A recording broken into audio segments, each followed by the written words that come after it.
کباب ملتے ہیں جو کراچی میں بنس روڈ پر بہت تیز مرچوں والے کباب ملتے ہیں جو گولے کے کباب کہلاتے ہیں۔ یہ گول ہوتے ہیں اور 1.5-2 گز دھاگا باندھ کر ان کی گولائی کو برقرار رکھا جاتا ہے۔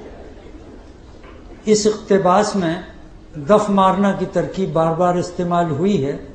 اس کا مطلب ہے کسی چیز کی تیزی یا شدت کو کم یا دور کرنا۔ اب سنیے، فاروقی صاحب بنس روڈ کبابیے کی دکان پر مجھے لے جاتے اور گولے کے کباب کھلاتے۔ پیٹ بھرنے سے پہلے آنکھیں بھر آتی تھیں۔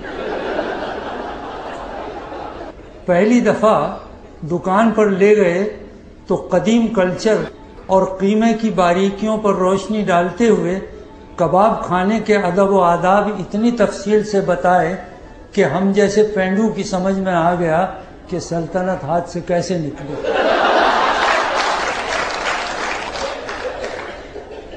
صاحب پرانے کبابیوں کا کیا کہنا، بالکل وہی تیزابی مسالے جو بہادر شاہ ظفر کے زمانے میں تھے، وہی شاہی رکابداروں کی ترکیبیں سینہ بسینہ چلی آتی ہیں، اور وہی امراض میدا بمیدا۔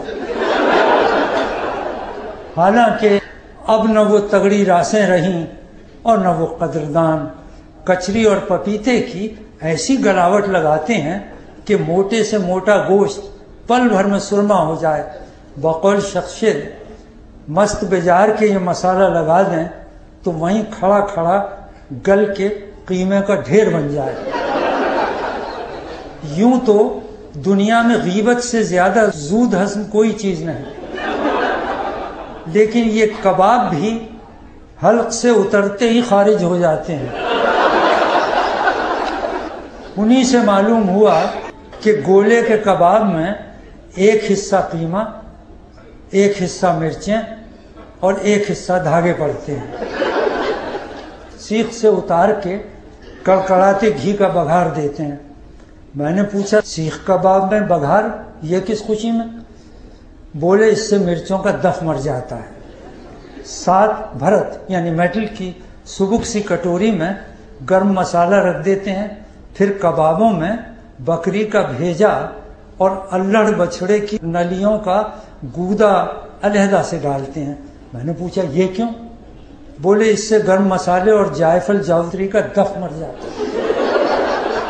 پھر بڑی پیاز کے لچھے اور ادرک کی ہوائیاں اور ان پر ہری مرچیں کتر کے ڈالتے ہیں۔ یہ میسر نہ ہو تو محض سیسی کرنے سے بھی مزہ آتا ہے۔ خمیری نان کے ساتھ کھاتے وقت برف کا پانی خوب پینا چاہیے۔ میں نے پوچھا، کیوں؟ بولے، برف سے خمیری روٹی اور ہری مرچوں کا دف مرتا ہے۔ مسئلے ہے، بعض نفاست پسند تو کبابوں پر تتیا مرچ کی چٹنی چھڑک کر کھاتے، پھر حسب حیثیت دہی بڑے یا قلفی فالودے کی ڈاٹ لگاتے ہیں۔ میں نے پوچھا، کیوں؟ بولے، اس سے چٹنی کا دف مرتا ہے۔ میں نے کہا، بندہ خدا، اگر یہ سارے چونچلے فقط کسی نہ کسی کا دف مارنے کے لیے ہیں تو چٹوروں کی سمجھ میں اتنی سی بات کیوں نہیں آتی کہ یکے بعد دیگرے دف مارنے کی بجائے شروع میں ان کم مرچیں ڈالیں، یا پھر زبان پر ربر کا دستانہ چڑھا کر کھائیں۔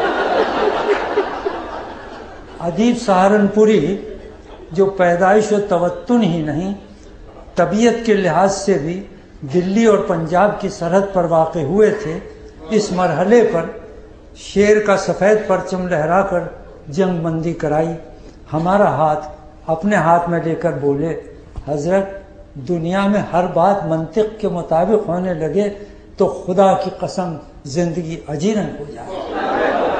اسی بات پر ایک ظالم کا شعر سنیے، سپرد خاک ہی کرنا تھا مجھ کو، سپرد خاک ہی کرنا تھا مجھ کو، تو پھر کاہے کو نہلایا گیا ہوں۔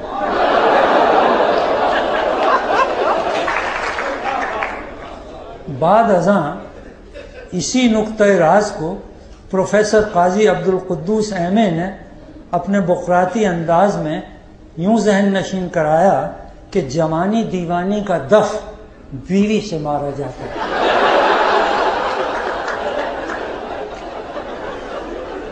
اور بیوی کا دف کثرت اولاد سے مارتے ہیں اور اولاد کا سائنسی تعلیم سے. سائنسی تعلیم کا دف اپنے ہاں شاعری سے مارا جاتا ہے. صاحب دف کا مرنا کھیل نہیں ہے، مرتے مرتے مرتا ہے.